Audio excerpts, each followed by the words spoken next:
যিবোৰ কথাই মানে একচুৱেলি জুবিন গাৰ্গৰ সহধৰ্মিনীৰ লগতে পৰিয়ালটোক যিমান অশান্তি সৃষ্টি কৰিছে ছ'চিয়েল মিডিয়াতটো আৰু ক'বলৈ বাকীয়ে নাই।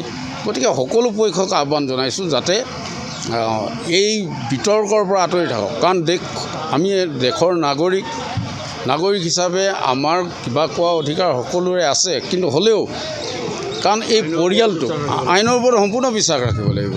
আইন এখন আছে, গতিকে আইনে যি ব্যৱস্থা লয়, মই সেইকাৰণে চৰকাৰী পক্ষকো কৈছোঁ বাৰু, আমাৰ বেচৰকাৰী বিভিন্ন দল সংগঠন বিভিন্ন ব্যক্তিৰ প্ৰতি মোৰ আহ্বান জনাম মই এই বিতৰ্কৰে মানে ধুঁৱলি কুঁৱলী কৰি নেপেলাব। প্ৰকৃত জুবিন গাৰ্গৰ যি উদ্দেশ্য,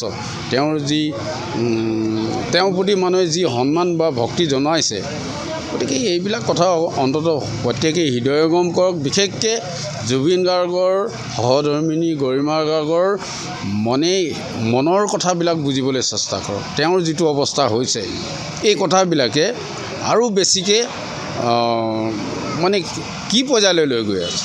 গতিকে মই চৰকাৰী পক্ষকো কৈছোঁ যে বিশেষকৈ মই মুখ্যমন্ত্ৰী ডাঙৰীয়াক মই আহ্বান জনাইছোঁ, জুবিন গাৰ্গৰ ওপৰত কোনোবাই কিবা মানে কমেণ্ট দিলেই উত্তৰ দিবলৈ চেষ্টা কৰিব নালাগে। সেইটো উত্তৰ দি বিতৰ্কলৈ নি থাকিব নালাগে।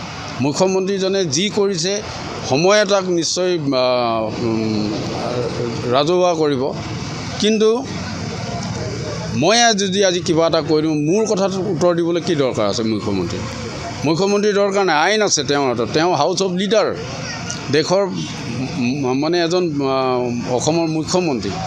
গতিকে এই মানুহৰ ফাল্টু কথাত উত্তৰ দি থাকি লাভ নাই নহয়, সেইবোৰ দিবই নালাগে।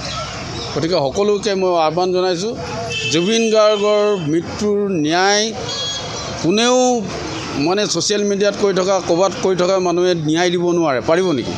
আইনে দিব, যি দিব আইনে দিব, আইনে দিব নোৱাৰিলে অদৃশ্যজনে দিব। এইটোৱে মোৰ আহ্বান থাকিলে সকলোৰে প্ৰতি।